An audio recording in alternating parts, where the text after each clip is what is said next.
Hi, எங்க அப்பாவும் நானும். இப்போ என்ன கொஸ்டின்னா, இப்போ ஒருத்தரோட ஜாதகத்தை பாக்குறீங்க. அதை பார்க்கும்போது எந்த மாதிரியான விஷயத்த சொல்லலாம், எதெல்லாம் சொல்லக்கூடாது, ஏன்? ஜாதகம்ங்கிறது சாதகமா பார்க்கறதுக்கு தான். அப்போ சாதகம்ங்கிறது என்னது? நல்ல விஷயங்களை எடுத்து சொல்றது, பாசிட்டிவ் விஷயங்களை. அதே நேரத்தில் ஒருத்தர் ஜாதகம் பார்க்க வராங்கன்னா கண்டிப்பாக ஒரு அழுத்தத்தில் தான் ஏதாவது ஒரு விஷயத்த, நல்ல விஷயமாகவும் இருக்கலாம், இல்லை எதிர்மறையான விஷயமாகவும் இருக்கலாம், கேட்கறதுக்கு தான் வருவாங்க.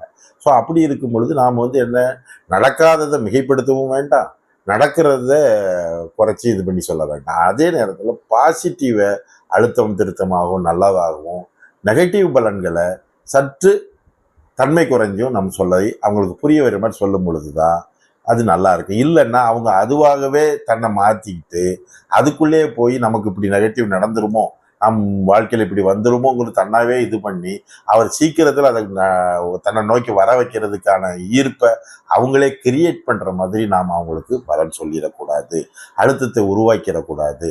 அப்படி ஒரு அவங்களுடைய முயற்சி அதனால் தடைபடக்கூடிய விஷயங்களை நாம் உருவாக்கிடக்கூடாது அப்படிங்கிறது நிச்சயம். அப்போ அப்படிங்கும்போது நெகட்டிவை பார்த்து சொல்லணும், பாசிட்டிவை மிக பெருசுப்படுத்தி கூட தாராளமாக நாம் பலனை சொல்லலாம்.